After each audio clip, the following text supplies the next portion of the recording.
por litro. Consequentemente, a velocidade média dessa reação de decomposição é a mesma velocidade média do H2O2 é a mesma velocidade dividido pelo coeficiente dele, que era 2, é a mesma do H2O pelo coeficiente dele e a mesma do O2 dividido pelo coeficiente dele. Então, não importa qual é a substância que eu pego da minha equação química, minha reação química, todos eles vão resultar na mesma velocidade média, tudo bem? Continuando. Pausa para experimento. Eu vou pôr para vocês o vidinho, o link lá do vídeo. Quem tiver os materiais em casa e quiser fazer também, é legal. Nós fizemos, na verdade, na escola esse experimento, tá? Mas se quiser fazer novamente para poder observar, porque afinal de contas eu quero que vocês façam um relatório sobre o que vocês observaram no experimento, mas também dá para assistir o vídeo está bem legal, é do Ponto Ciência, o vídeo, se eu não me engano, que eu peguei. Vou disponibilizar o link para vocês, tá? Então, e aí depois eu vou querer o relatório, certo? Mas aí vocês vão fazer em casa ou vão assistir o vídeo que eu vou disponibilizar o link. Fechado? Prosseguindo. Colisão efetiva. Bom, vamos primeiro pensar no nome colisão. O que é o nome colisão? O que quer dizer esse nome? Colisão. Tô lá na escola, de repente uma pessoa vem e colide comigo. O que ela fez comigo? Ela trombou em mim, certo? Colisão, colidir é trombar. Então, colisão efetiva. O que determina a velocidade de uma reação química é a natureza de um choque que ocorre entre as moléculas e a quantidade de choque que ocorre entre essas moléculas. Choque aí, no caso, é a nossa colisão. É quando eles se chocam, quando eles se trombam. Tudo bem? Então, dessa forma, quanto maior for a concentração das soluções, reagentes ou a superfície de contato entre eles, mais rápida vai ser a minha reação. Só que é o seguinte, não é sempre que o choque acontece que ocorre aí uma reação química, tá? Tem características necessárias para que isso aconteça. Aqui eu coloquei para vocês um exemplo, né? Tem aí duas possibilidades de um choque. O choque pode ser eficaz, que é quando ocorre a quebra da ligação antiga para formar um novo produto, ou então um choque não eficaz. Essas duas moléculas, elas trombam de uma maneira que não é o ideal, e aí as moléculas continuam sendo exatamente o que elas eram antes. Consequentemente, não acontece a reação química. Então, as colisões eficazes, elas são quando a orientação das moléculas que se chocam é favorável, eu já vou explicar o que isso quer dizer, e quando essa colisão é suficientemente energética, que eu também já vou explicar o que quer dizer, tá? Além da orientação das moléculas que se chocam, é essencial que a energia cinética delas seja suficiente para enfraquecer as ligações que já estavam ali na minha molécula. Energia cinética é a energia que está relacionada à velocidade do movimento com o qual as moléculas vão se chocar, tá? Então, a gente sabe que quando uma molécula é formada, os átomos que estão presentes naquela molécula, eles estão ligados. Eles estão ligados por um tipo de ligação que demanda uma certa energia. Para que eu consiga quebrar essa ligação, fui tirar a câmera, tirei a coisa errada. Para que eu consiga energia suficiente, para que eu consiga quebrar essa ligação, eu preciso ter uma outra energia externa que seja maior do que a ligação entre esses átomos que estão presentes na molécula, né? Essa energia, ela é chamada de energia de ativação, tudo bem, pessoal?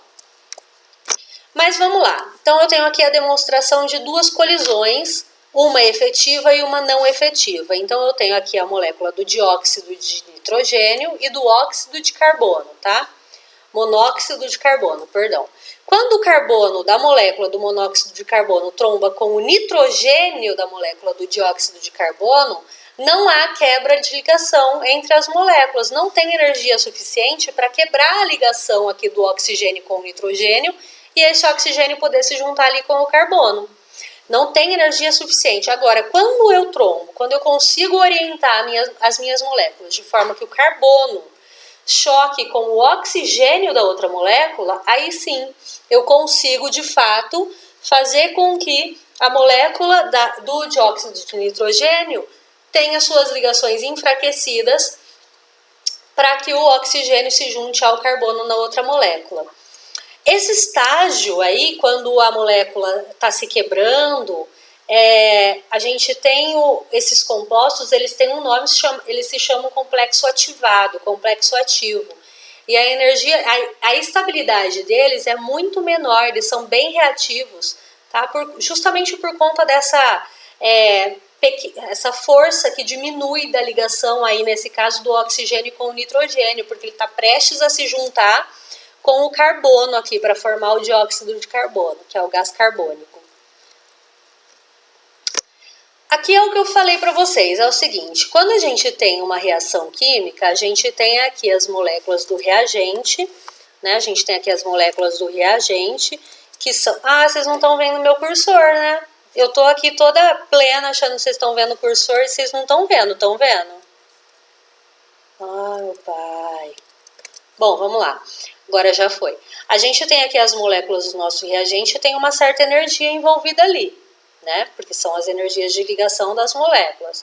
Agora, quando essas moléculas se chocam, é o que eu falei, eu preciso de uma energia maior do que essa energia que ele já tem ali nas moléculas, a ligação, para que haja a quebra dessas ligações.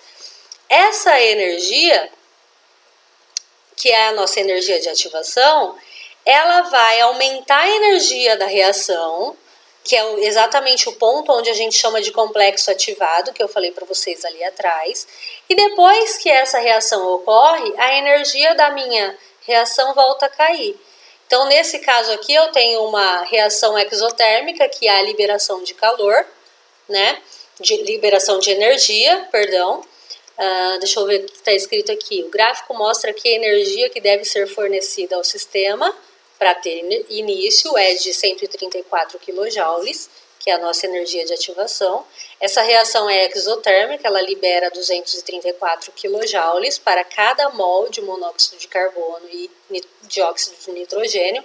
A gente sabe isso observando aqui nesse ΔH, que é a variação da entalpia.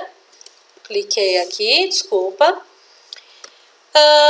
Então, o ponto onde tem maior energia na minha reação é ali onde elas se chocam e há aquela quebra de ligação de uma e de outra molécula para que elas possam se ligar novamente, tudo bem? Aqui coloquei para vocês como exemplo, esses exemplos eu peguei do livro adotado pela escola, tá? A gente tem dois exemplos, um exemplo de uma reação endotérmica e na ordem, uma reação exotérmica e uma reação endotérmica. A reação exotérmica é a que libera energia. Então, você observa aqui nesse primeiro desenho que o gráfico ele está numa representação mais alta aqui no nosso reagente, que é o CO mais o NO2. Aí, há um aumento de energia ali na nossa energia de ativação, quando as moléculas se chocam. E a partir desse momento, a energia começa a cair novamente, porque quando essas moléculas se unem, elas liberam energia. E aí, a energia do meu sistema, ela cai novamente. Então, essa é a representação de uma transformação exotérmica. Agora, aqui do lado, a gente já tem uma transformação endotérmica, que é quando precisa absorver energia para que a reação ocorra. Observem que são os mesmos elementos, mas um é a reação de ida e o outro é a reação de volta, tá? Agora, aqui nessa segunda, que é a nossa reação endotérmica, a gente tem já o dióxido de carbono e o monóxido de nitrogênio e a gente vai transformar eles em monóxido de carbono e dióxido de nitrogênio. Acontece que, para isso, a energia de ativação ela tem que ser ainda muito maior do que numa reação exotérmica. Por quê? Porque ela tem que superar todo o processo de energia até atingir a energia do monóxido de carbono e do dióxido de nitrogênio, e ela tem ainda que ser superior a essa energia A energia de ativação, portanto, numa reação endotérmica, ela tem que ser muito maior do que numa reação exotérmica. Tudo bem? Fatores que interferem na velocidade de uma reação. O primeiro fator é a temperatura. Por quê? Porque a temperatura é nada mais, nada menos do que o nível de agitação entre as moléculas. Já reparou que num dia frio, você está lá quietinho, você está com frio. O dia continua frio, mas se você começar a se movimentar, você passa a ter calor? Por quê? Você está agitando as moléculas do seu organismo. E aí, quanto mais agitado, maior é a sensação de calor, porque a temperatura sobe, né? Por que não, né? O fato da temperatura subir é que é uma consequência, tá? Então, quanto mais alta a temperatura, maior a quantidade de choque entre as moléculas, então as reações são mais rápidas, porque quanto mais choque, maior a possibilidade de ter uma colisão efetiva. E quanto mais baixa a temperatura, é o contrário. Mais lentas estão as moléculas, por isso a condição para um choque efetivo também é menor. E aí as reações ocorrem de maneira mais lenta. A concentração também é um fator que interfere na velocidade de uma reação, porque quanto maior a concentração, significa que eu tenho mais quantidade de moléculas dos meus reagentes, e com isso a possibilidade de haver choque também é muito maior. Então, a frequência de choques efetivos é proporcional à concentração da solução. A pressão também é um fator que interfere, por quê?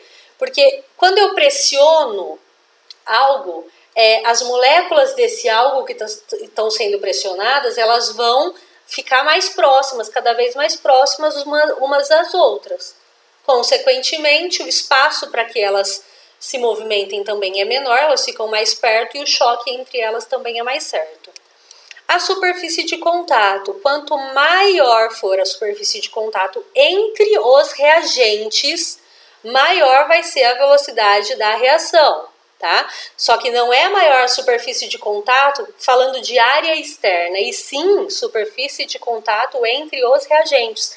É aquele exemplo dos comprimidos, quando a gente pega um que está inteiro e coloca na água, e quando a gente pega um que está triturado, então a gente está aumentando a superfície de contato dele com a solução, né, com a substância que vai reagir com ele, aquela reação ela ocorre mais rapidamente. E o catalisador. O catalisador é uma substância que é adicionada na reação, só que essa substância ela não vai participar na produção do produto, vai ficar redundante, mas ela não vai, essa solução ela não vai estar presente lá no meu produto. Ela só vai servir como acelerador na reação, porque ele vai dividir a energia necessária para que a reação ocorra. Tudo bem? Então, o catalisador é um dos fatores que interferem na velocidade da reação. A própria temperatura, ela pode ser um catalisador, né? Quando a gente pega ali, aquece alguma substância para que ocorra uma reação mais rápida, né? Isso daí não deixa de ser um catalisador. Tudo bem?